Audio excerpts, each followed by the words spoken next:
that the creators and their creation have that I think most movies don't ever deal with. It's a genre film, but it's a thoughtful genre film. Our interest in films has always been to make films that are cut above what is expected within that genre. So if we're making a straight-ahead horror movie, then the idea is to make it a more thoughtful, intelligent horror movie. Curiously enough, what I find scary about the Splice is not the cloning or the genetic manipulation or the splicing of genes and all these things.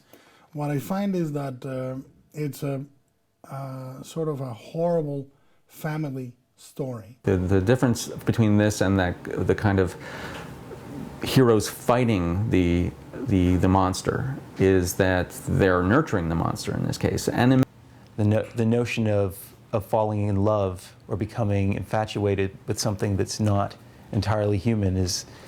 You know, the best horror films or sci-fi films always are dealing with really essential human things. Splice is a horror movie. It's a thriller, it's a science fiction film. The best kind of horror films are morally dangerous.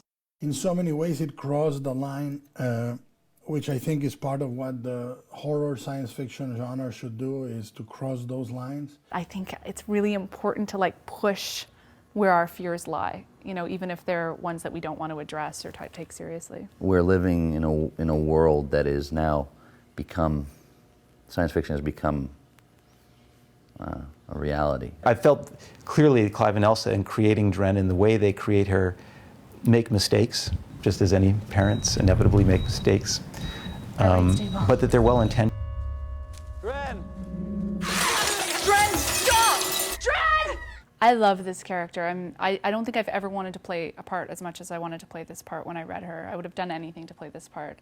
I think she's someone who's bursting with far too much life for one human being to contain, and so she ends up needing to drive things to their final conclusion, whether or not they're good for her and everybody else or not. I can't imagine. Très très dur. On a fait beaucoup de propositions et je pense que sur ce point de l'animation, pas que celui-là, mais ils ont été, enfin, d'après les retours qu'on a eus de Vincenzo, de Bob Munro, ils étaient assez contents qu'on ait poussé aussi loin l'humanisation d'une certaine façon de la créature. On a essayé d'avoir justement une évolution logique. And he got to run around and get coffee for people, and he doubled for David Cronenberg in a scene for us. And then he was going to make a short film. That was a movie called Elevated, and that's actually the film that got Cube greenlit. And then we made a little movie called Nothing. It was a very low-budget film, and it was a very unusual story, but it was all effects, wall-to-wall, which is typical with Vincenzo. And now Splice is the next film. The story of how I became involved with Splice is a curious one. I was in a festival in Portugal, and Vincenzo was there, I think with Cypher maybe, or with Nothing. I'm not sure which movie it was, but I told him how much I liked Cube and how much I liked Cypher. And at that time told him that, boy, if I could help you in any way, I would love to do that. Separate from that, Guillermo saw a film that I produced called Ginger Snaps and was a big fan of that film. And we talked about certain projects, and I didn't have enough money, didn't have enough time, didn't have enough whatever, and yet Vincenzo just rallies the people and they all come forward for him. He's the sweetest guy, as anybody who works with him would say. I never see this guy angry or bored, or he's just nice all the time. He's just very happy all the time. He has such a distinct visual style, yet he never makes you, as the actor, aware of trying to fit into that. You know, you're really able to play a scene with integrity and with honoring the scene, and all of that's going on without your knowledge. So it's always a surprise when you look at the monitor and see playback and you see what beautiful images he's creating. You know, for a relatively young guy who's done only a few movies, he's got a very, very strong point. Lack of career as a director, just to see something brought to life like this has been incredibly encouraging. I mean, it's empowering. It's an amazing thing. A movie like Splice that's made at the level of a studio film, but without looking at the creative strength of the movie.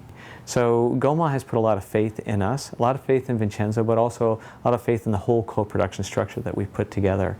And in that regard, they've been fantastic partners. So I hope that science fiction and fantasy and creature movies get small again, small and intimate. I think that this film will be unlike anything that's ever been made. Like, I can think of aspects of certain films to compare it to, but I think I think that they should be prepared to be kind of shocked by this film. I think this film will be shocking. What I hope will happen with Splice is it'll be a huge... My genes was something else. It might not make any difference whatsoever, but I would splice it probably with a gorilla. But then it would probably come out looking like me at the end of the day anyhow, so it wouldn't matter. Yeah. Somebody who can break dance.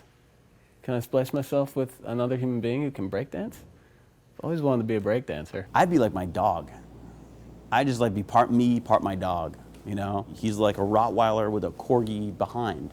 So he has this great little sort of supermodel wobble. So I'd be like part Mars, part mutt, part actor, all sexy.